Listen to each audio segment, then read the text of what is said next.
Welcome back to Wellness Wednesday on All Sides. I'm your host, Ann Fisher. When a patient gets a serious medical diagnosis, it can be confusing and scary. Patients are expected to deal with complex terms, decide on treatment options, and consider what will be covered by health insurance, all while dealing with a health issue. The issues are getting more complex at the same time that physicians and nurses seem to have less time to spend one-on-one with each patient. A new specialist is emerging to help with that. It's called the Patient Advocate. Joining us now is patient advocate and owner of Guided Patient Services, Dr. Annette Ticoras. Welcome to the show. Oh, hello. It's good to be here. You're only one of one in the state of Ohio, as far as you know. I do know there's another in northeastern Ohio. Okay. But for central Ohio, as far as I know, just me. Why so few?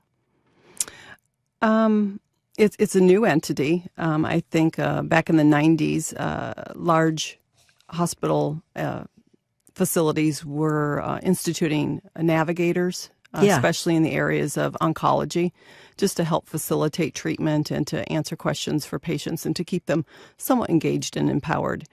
And then I think that as it's become more and more complex, people have reached out to family and loved ones to kind of act as that role of advocate. Like go with me to my doctor's appointments kind of a thing. Mm-hmm. Yeah. Particularly with serious illness, particularly with oncology, it's gotten really complicated. I mean, in a good way when it comes to treating, but in a bad way when it comes to understanding. Right, because the options are just so diverse and so complex, and the words are impossible to pronounce, the treatments likewise, and people want the best of care. They want all of the options available to them to be explained to them, but then they need to do that all very quickly. You know, having to hire somebody like you to do this rubs some people the wrong way. It's extra money and insurance doesn't cover it.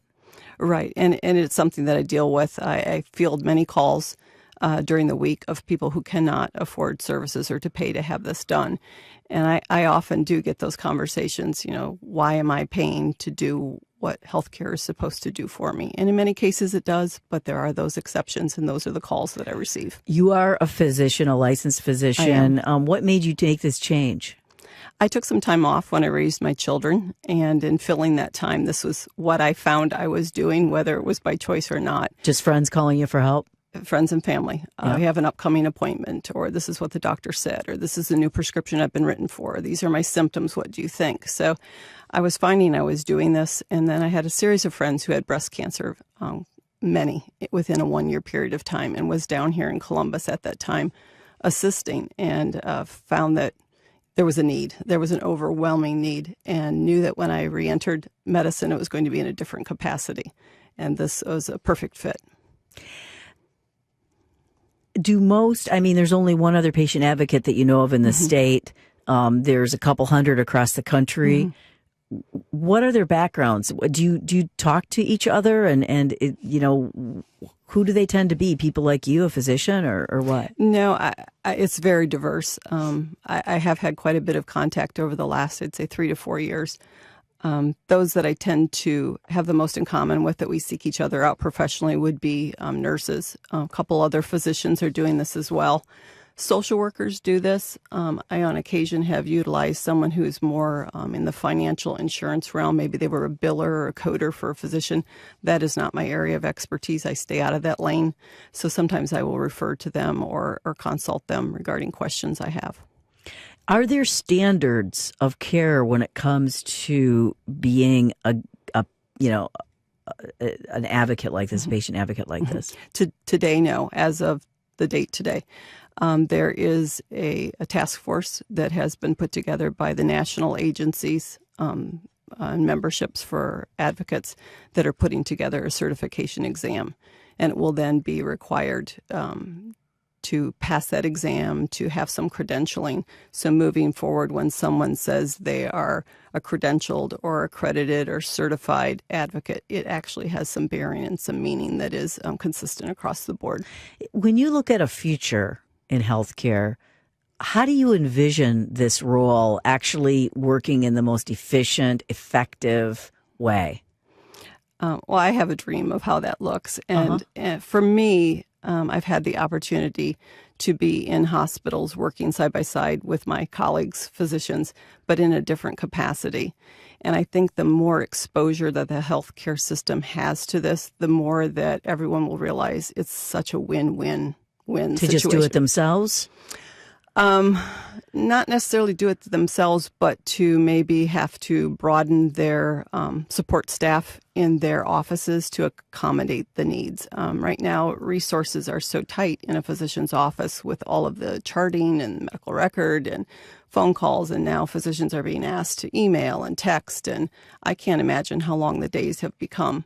That if some of those tasks could be diverted to other experienced personnel, I think they would find their job would be easier, and the patients would be, in some cases, better satisfied. You said a win-win. Win-win for who? Who are the vested interests in that equation?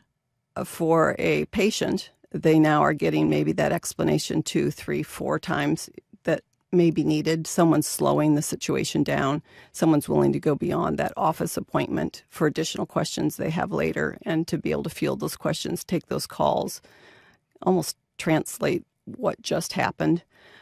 For a physician, there's a benefit there. I've had multiple opportunities where I've been in a hospital and a physician has roughly 1 to 3 minutes to round on a hospital patient. They may do that twice a day, but it's very brief. And patients have compiled a list of questions. Because they're told to. Yeah, be ready, be prepared. Mm-hmm.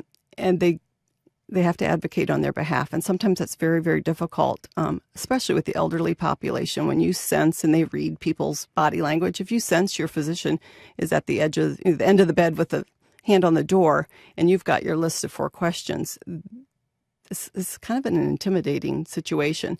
So I think that if physicians would then allow a knowledgeable person, whether it be a patient advocate or a family member who is knowledgeable, to be able to speak for that individual and to enter into that kind of a relationship, it really pays off.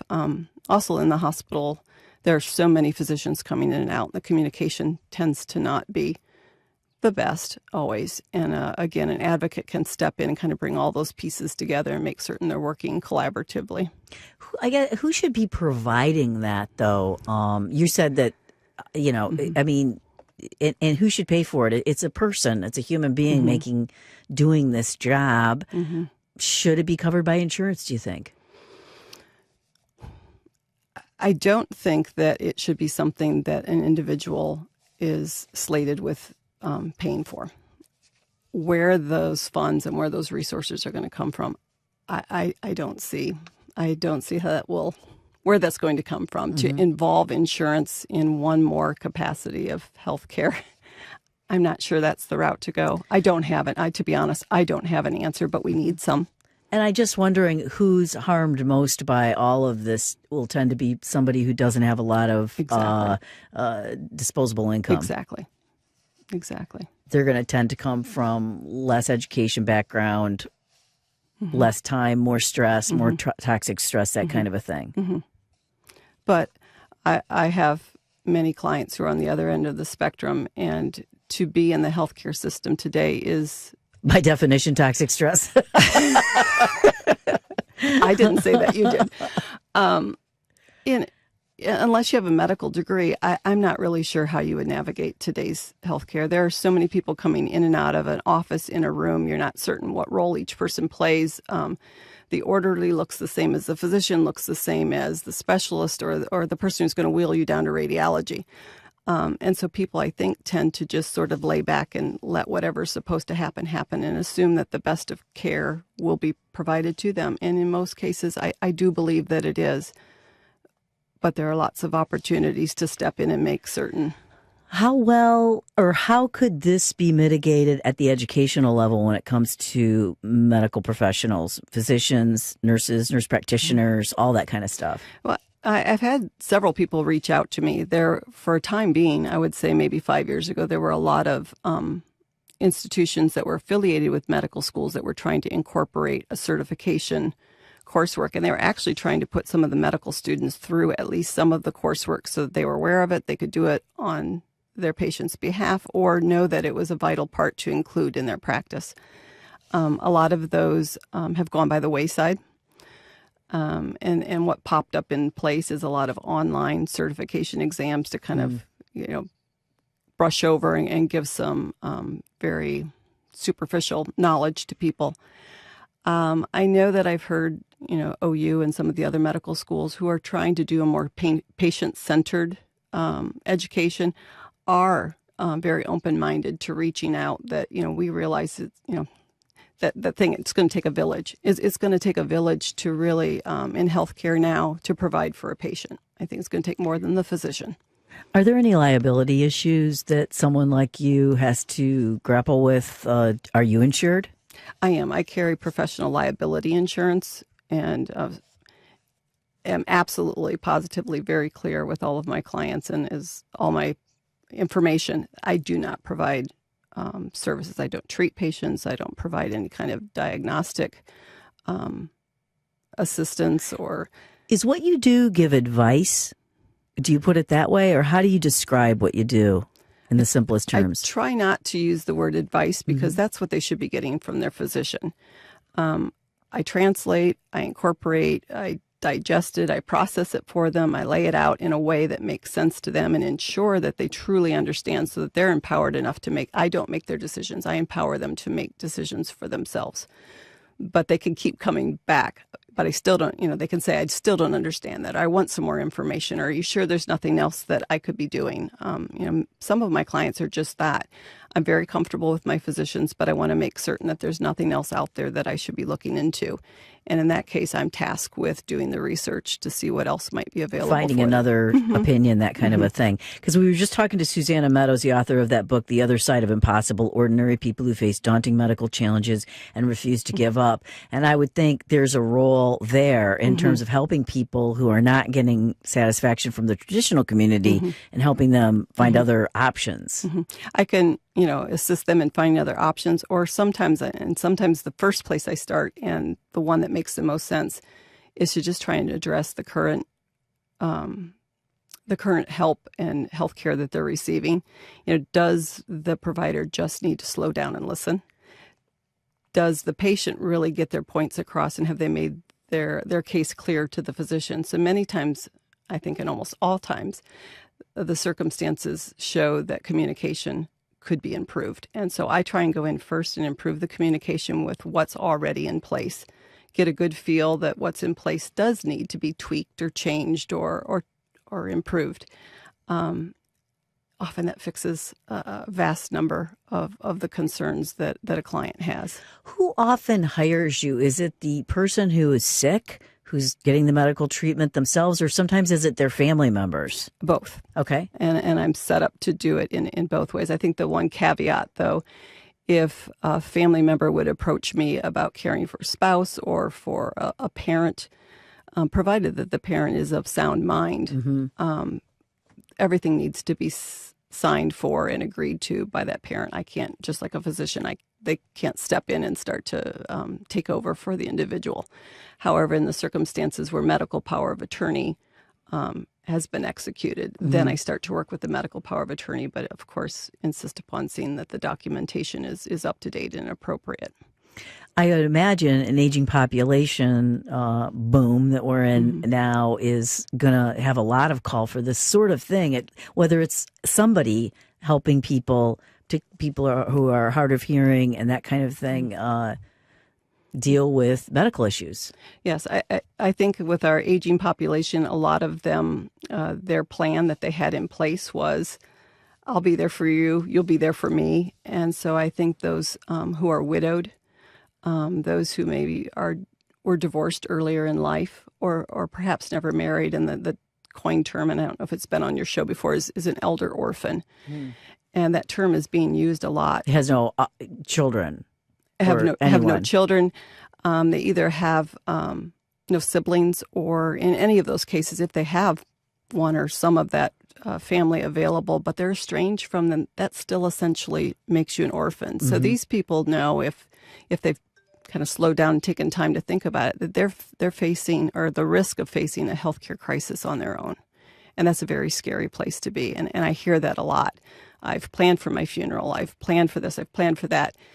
But if the rescue ever takes me to the hospital, there's no one on the other end, and there's no one I can call, and there's no one who's going to show up. And that's a very, very disheartening thought to have day in and day out. Have you ever been called by a physician to step in? No, I'd love to. I'd love to. Where they understand what their limitations are and say, I need help. I think we're headed there. And, people have asked me that multiple times. I've had absolutely nothing but positive reception by the medical field. I still, again, consider myself a colleague and have the utmost respect, but we each can play a role. And I think once they see it in action and see how not taking Mrs. Jones's 20th call that week, and then the one from her son and the one from her daughter, and she still didn't fill the prescription. But let me have a shot at it. Let her have a relationship with me. Let me have the opportunity for her to feel as though it's slowed down and her questions are addressed and explained in a way in which she can understand, and it empowers her. So then she does what the healthcare field wants her to do, and she's healthier and benefits. Do you get involved at the palliative care hospice level too? Again, I think it's a great fit and it's a great place. Thus far, only because I've had clients come to me who are at that stage. Right. Okay. Well, Dr. Annette Ticoras, thank you so much for joining us. I appreciate your time today. Thank you very much for having me. Dr. Annette Ticoras, she's owner and advocate at Guided Patient Services, Inc. She's the only one in Central Ohio for sure, only one of two in Ohio. We'll have a link to her website on our website at wosu.org/allsides. That's it for Wellness Wednesday today. Thanks a lot for listening. This is All Sides with Ann Fisher on 89.7 NPR News.